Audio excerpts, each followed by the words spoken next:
यशवंत, आपसे शुरू कर रहा हूं।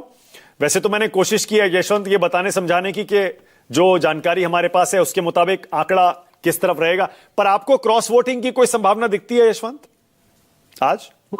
देखिए, जिसको क्रॉस वोटिंग नहीं कहना चाहिए, मेरे ख्याल से जो अपोजिशन में रह करके भी अपोजिशन के हिस्सा नहीं है, उन लोगों ने ऑलरेडी बोल दिया है कि वो वोट नहीं डालने वाले। और जो लोग अपोजिशन के साथ कभी नहीं थे, मतलब जगन मोहन रेड्डी, उन्होंने ऑलरेडी क्लियर कर दिया। और आपको याद होगा, माना जब हम लोग पहले बात कर रहे थे जगन मोहन रेड्डी के बारे में, हमने बहुत पहले बोल दिया था कि आंध्रा की सारी पार्टियां दरअसल एनडीए को ही सपोर्ट करेंगी। ठीक है ना?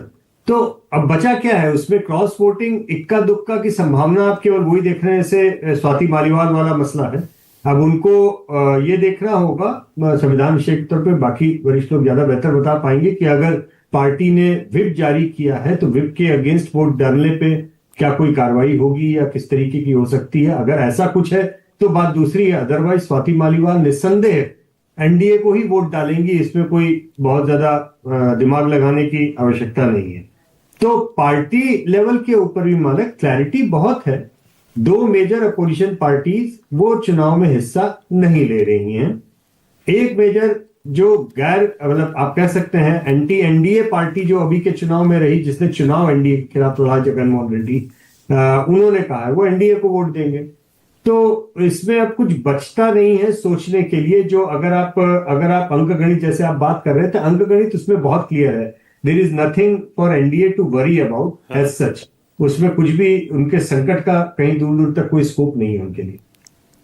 माफ कीजिए। हाँ, बोलिए। निश्चित तौर पर सरकार 240 और 300 वाले जो आंकड़े एनडीए के हैं उससे ऊपर ही जाकर के कोशिश करेगी कि उनके वोट मिले, उनको दिखाने के लिए। ये अब जैसे विपक्ष की रैंक एंड फाइल का जहां तक सवाल है, उसमें दो पार्टियों का एक्सचेंज करना, एक पार्टी का एनडीए के पक्ष में वोट करना, तो वो एक अपने आप में अंडरलाइन कर रहा है कि विपक्ष सारा जिस तरह से एकजुट कहा जाता है वैसा एकजुट वैसा नहीं है। नंबर एक बात।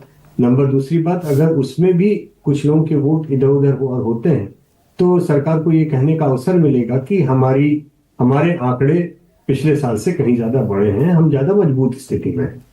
तो ये ठीक है। अच्छा, एक काम करिए ना, लगे हाथों जरा अपना लास्ट ट्रैकर सर्वे, उसका रिजल्ट भी बता दीजिए कि अगर आज चुनाव होते हैं देश में लोकसभा के, यशवंत, तो क्या रिजल्ट होगा?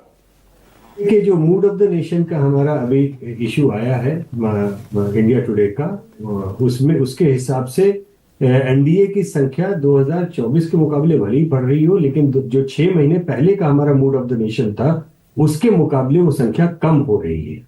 जबकि बीच में ऑपरेशन सिंदूर भी हुआ। ये बात समझनी बहुत जरूरी है।